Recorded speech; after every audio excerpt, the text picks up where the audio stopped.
हाँ जी, क्या हाल चाल। वापस नई वीडियो में स्वागत करता हूँ। आज इस वीडियो में बताऊँ संस्कृत बुक का 50 गैस क्वेश्चन। कौन सा गैस क्वेश्चन? 50 गैस क्वेश्चन बताऊंगा। इसमें से आपका एग्जाम में पूछता है कितना?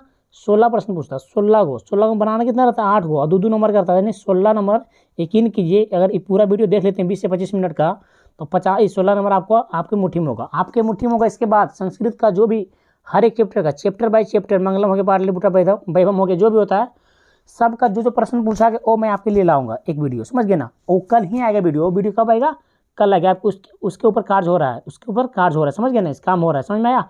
बस इस वीडियो को देखिए और पहले देख लीजिए, उसके बाद लाइक शेयर जो भी करना बाद वो तो बात की बात है, आपको पसंद आता है तो, है ना। चलिए, मैट्रिक परीक्षा बिहार बोर्ड के लिए 2023 के लिए सब्जेक्टिव क्वेश्चन। ऑब्जेक्टिव नहीं भैया, सब्जेक्टिव है, सुन लीजिएगा बढ़िया से, है ना। देखिए क्या बोला है, जन्म पूर्व संस्कार कितने होते? पहले संस्कारों की संख्या कितना होता है? 16 होता है। संस्कार 16 होते हैं, 5 भाग में बांटा गया है।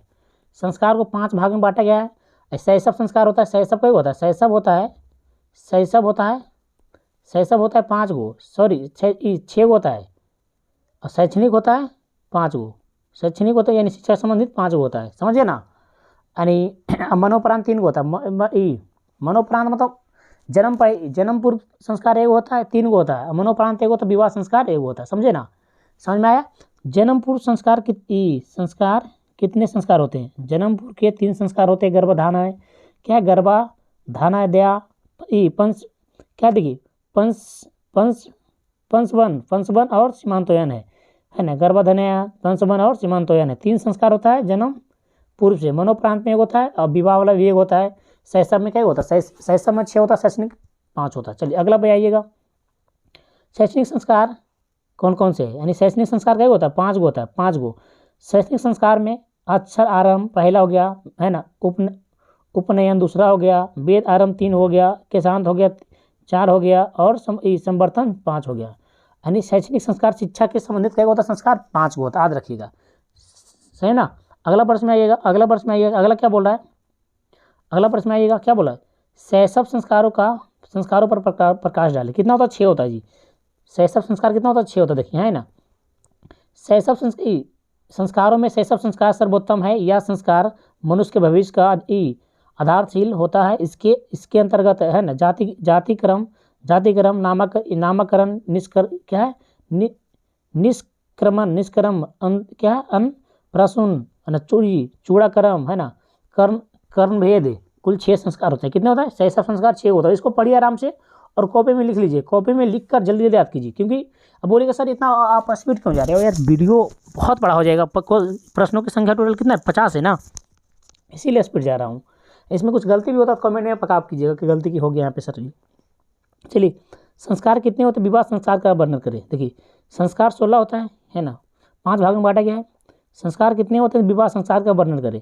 संस्कार 16 होता है, जिसमें विवाह संस्कार एक पवित्र संस्कार माना जाता है, है ना। विवाह संस्कार में अनेकों विधि होती हैं, जिसमें, है ना, वागदान, है ना, क्या है, मंडप निर्माण होता है कि ना। क्या आप लोग का शादी हो गया है क्या? अरे सॉरी, शादी अभी तो 10th में आप पढ़े हो, बच्चा हो ना। मंडप निर्माण, पानी ग्रहण, अग्नि स्थापना, है ना, लाजा होम, है ना, सप्तपदी, सिंदूरदान इत्यादि आयोजन किया जाता है ना। बहुत सारा किया जाता है। संस्कार 6 होता है। विवाह संस्कार का वर्णन करें। 16 होता संस्कार, समझे ना। अगला प्रश्न आ गया, है ना, देशभक्ति कैसी होती है? देशभक्ति कैसी होनी चाहिए? देखिए, देशभक्ति कैसी होनी चाहिए? आराम से, देशभक्ति तो होनी चाहिए, मस्त दम होना चाहिए। देशभक्ति होनी चाहिए, बढ़िया वाला देशभक्ति होना चाहिए, समझे ना। चलिए, देशभक्ति, अरे क्या हो गया यार। चलिए, सभी जनों की देशभक्ति राष्ट्र के प्रति प्रेम रूप में होनी चाहिए। हमें सर्वप्रथम अपने राष्ट्रीय हितों का ध्यान रखना चाहिए। क्या है? जातिवाद, वंशवाद और आतंकवाद को पूर्णतः भूलकर राष्ट्रवादी होना चाहिए। राष्ट्र सुरक्षित रहेगा तभी देश सुरक्षित रहेगा। सही बात, देशभक्ति ऐसी होनी चाहिए ना, देशभक्ति ऐसी होना चाहिए। चलिए अगला प्रश्न में आइएगा, क्या बोल रहा है? भारत महिमा होगा, महिमा यहाँ सुधार लीजिएगा। क्या होगा? भारत महिमा पाठ के आधार पर, यहाँ महिमा होगा। भारत महिमा पाठ के आधार पर भारत की भूमि कैसी है?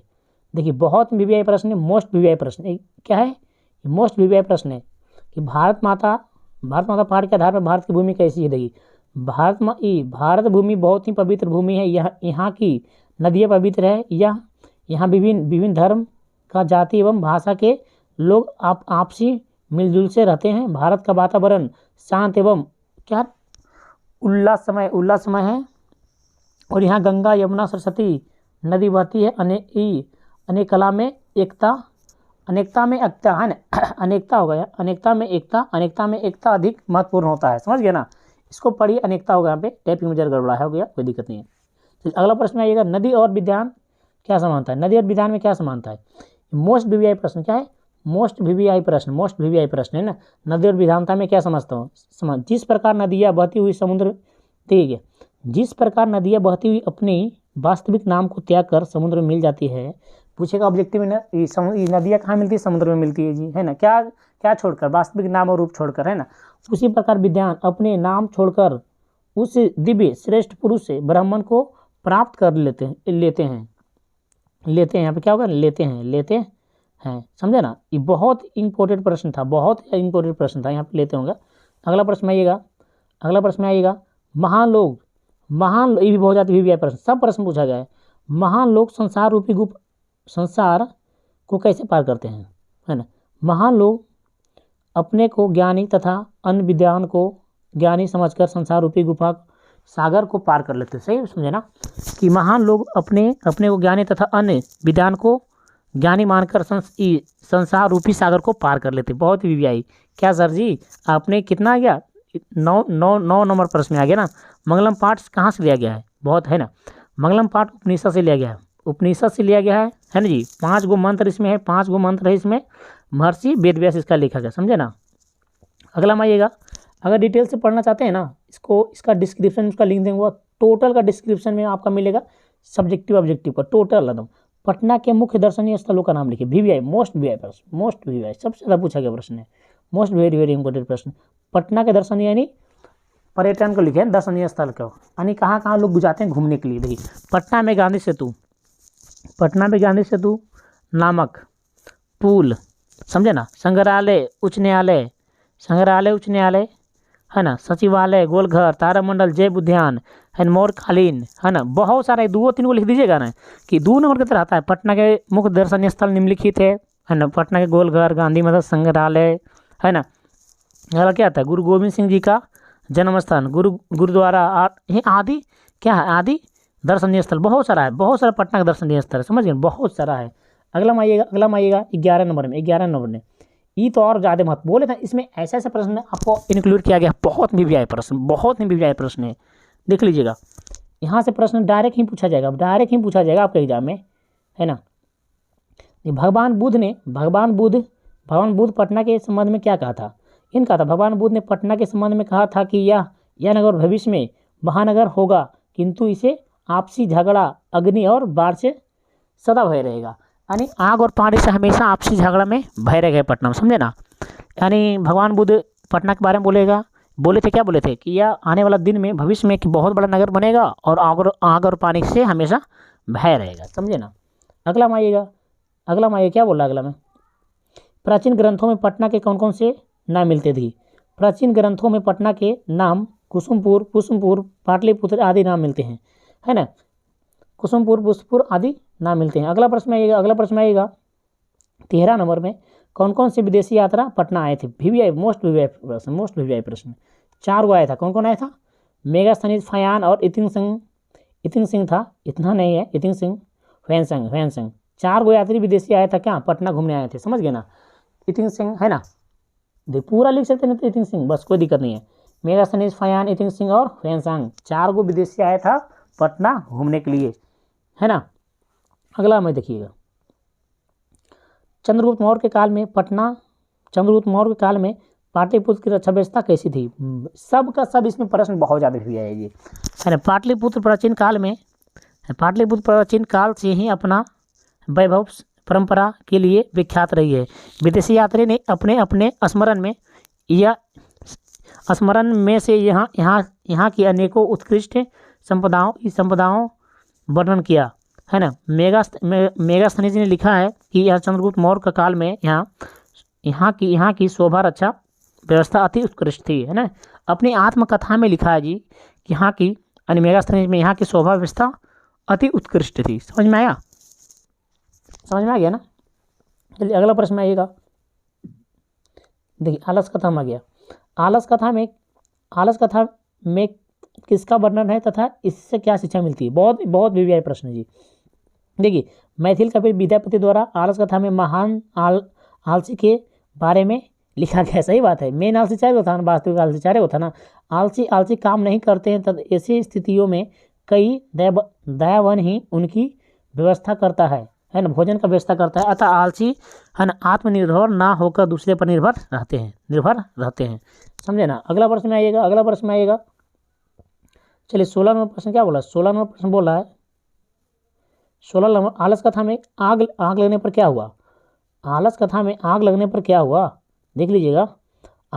आलस कथा में आग लगने पर है ना बढ़ते देखकर, आलस कथा में आग लगने पर बढ़ते देखकर सभी धूर्त लोग भाग गए। इसके बाद कुछ आलसी लोग भी भाग गए, लेकिन 4 लोग वहीं बैठकर रह गया, समझ गए, बैठे रह गया। 4 जो सभी धूर्त लोग भाग गया, मेन रूप से क्या था?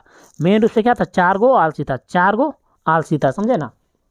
अगला में आइएगा, ये भी बहुत ही ज़्यादा मोस्ट इम्पोर्टेंट प्रश्न है, देखिएगा। अगला प्रश्न में क्या है? मिथिला राज का मंत्री कौन था? उसने आलसियों की परीक्षा किस प्रकार ली? देखिए मिथिला राज का मंत्री वीरेश्वर था। क्या था जी? वीरेश्वर है ना, वीरेश्वर था। क्या था? वीरेश्वर था। उसने आलसियों की परीक्षा आलसशाला में आग लगा कर ली, है ना। मिथिला का मंत्री वीरेश्वर था, उसने आलसियों की परीक्षा आलसशाला में आग लगा कर ली थी, है ना। अगला बताइए 18 नंबर में क्या बोल रहा है? आलस कथा से क्या संदेश मिलता है? आलस कथा से यह संदेश मिलता है कि आलस एक महान रोग है। जीवन में विकास के लिए व्यक्ति का कर्मठ होना अति आवश्यक है। आलस शरीर में रहने वाला महान शत्रु है। आलस से क्या है? बहुत बड़ा शत्रु है, जिससे अपने परिवार का और समाज का विनाश अवश्य ही होता है, यानी आलसी है। हम बोल रहे हैं कि आप वीडियो देख के कॉपी में लिख लीजिए। सर जी सो लेते हैं 1 मिनट, 5 मिनट सोते हैं, तब 2 घंटा सो जाते हैं। मोबाइल चला लेते हैं जरा 2 घंटा, समझे ना। चलिए अगला प्रश्न आइएगा। विजयांका होगा। विजयांका को सर्व शुक्ला सरस्वती क्यों कहा गया? विजयांका को सर्व शुक्ला सरस्वती क्यों कहा गया? विजयांका को है ना नीलोपल यक्ष के समान थी और अर्थात श्याम वर्ण की थी, यानी विजयांका श्यामली वर्ण की थी, है ना।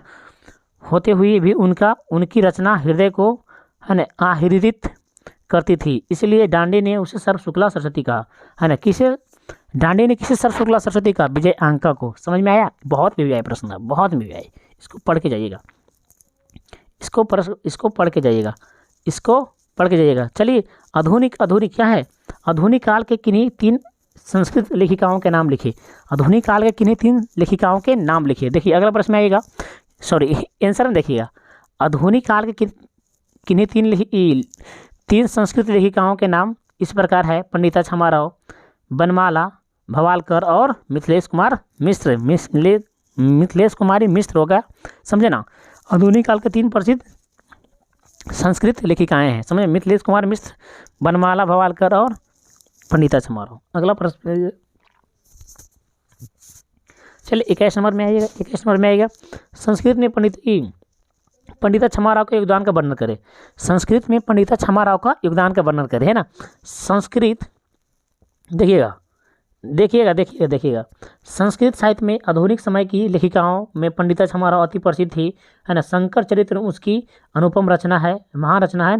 गांधी दर्शन से प्रभावित होकर उन्होंने सत्याग्रह गीता, मिलाहरी, है ना, क्या है, कथा मुक्तिवली, ग्राम ज्योति है ना की रचनाएं की। समझ में आया?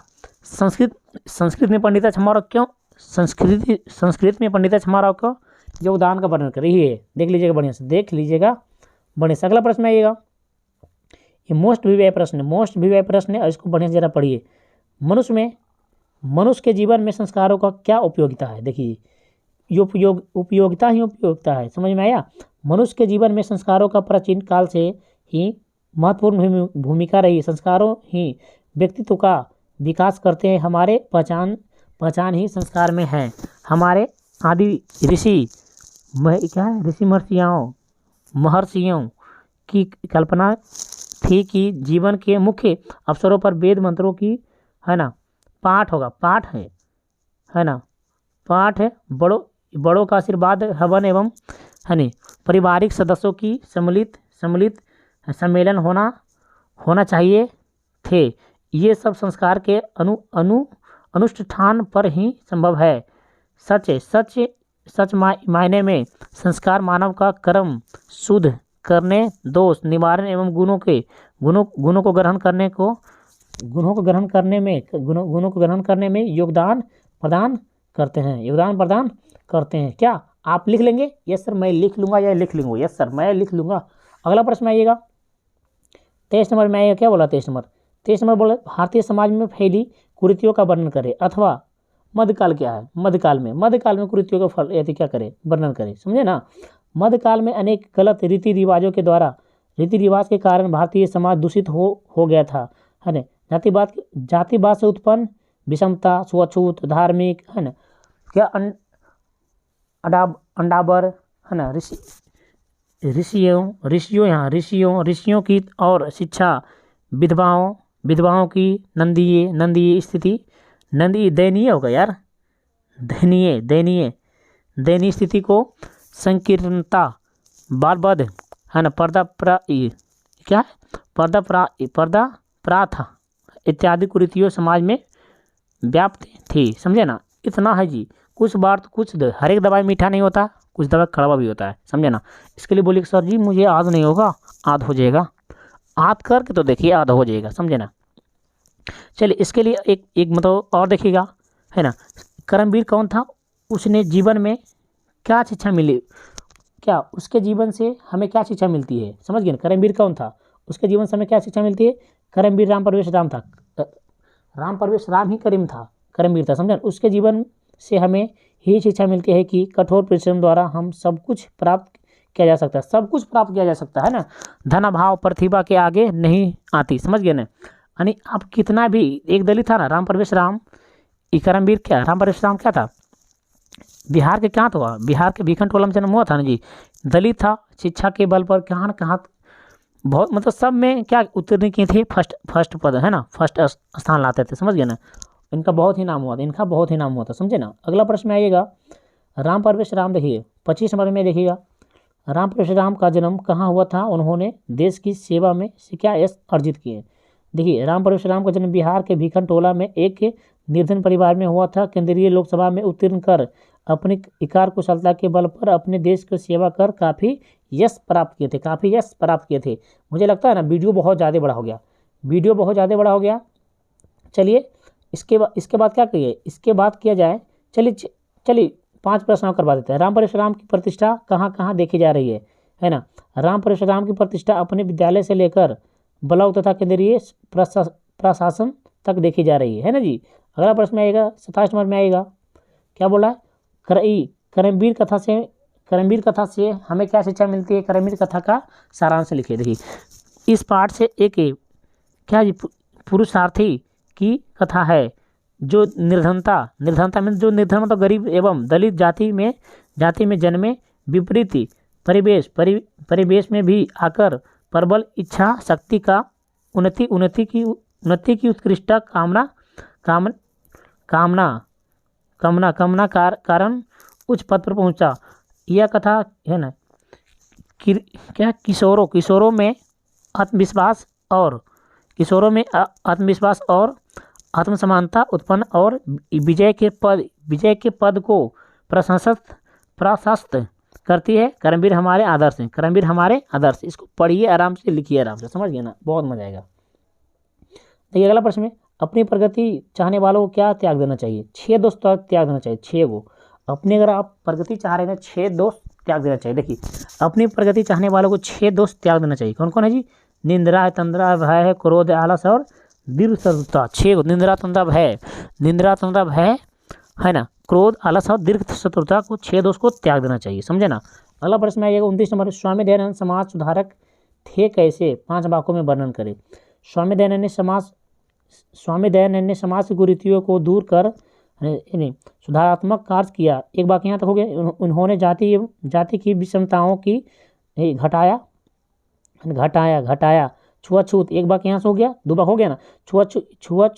अरे भैया छुआछूत होगा, छुआछूत की परंपरा को दूर किया, 3 बाक हो गया। स्त्रियों की हो रही है दुर्दशा, दुर्दशा को दूर किया, है ना, 4 बाक हो गया। स्त्री शिक्षा, स्त्री शिक्षा को बढ़ाया, यहाँ बढ़ाया होगा, बढ़ाया, बढ़ावा दिया, बढ़ावा दिया। और विधवा पुनः विवाह स्थिति को सुधारी, समझे ना, यह है।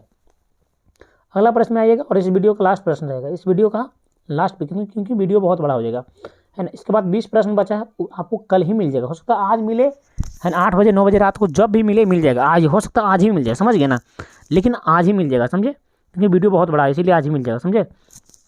स्वामी दयानंद मूर्ति, है ना, मूर्ति से लिखाएगा, मूर्ति पूजा के विरोध कैसे बने, अथवा में स्वामी दयानंद को मूर्ति पूजा के प्रति अनास्था कैसे हुई। बात हुई स्वामी दयानंद के घर शिवरात्रि महोत्सव था। रात में उन्होंने मूर्ति पर चूहे को टहलते देखा। उसी दिन से उसके मन में मूर्ति पूजा के प्रति आस्था समाप्त हो गई, समझ गए ना। इससे और प्रश्न बता देते हैं। इनका जन्म हुआ था 1824 ईस्वी में, गुजरात के टंकारा में हुआ था, समझ गए ना। ये आर्य समाज की स्थापना किए थे, ऑब्जेक्टिव पूछता है। 1875 में किए थे, कब किए थे, 1875 में किए थे, मुंबई में किए थे, समझे ना।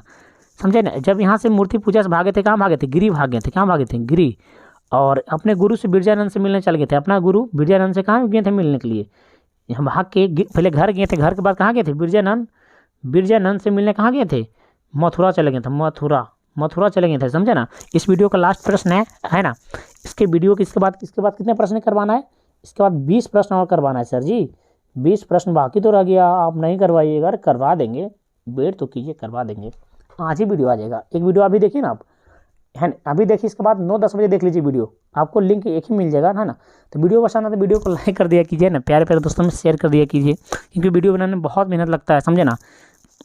चलिए मिलते रहें, चलिए पढ़ते रहें, हंसते रहें, मुस्कुराते रहें, और कुछ ही दिन रहा बाकी, आप पढ़ते रहेंगे। चलिए मिलते हैं नेक्स्ट वीडियो में।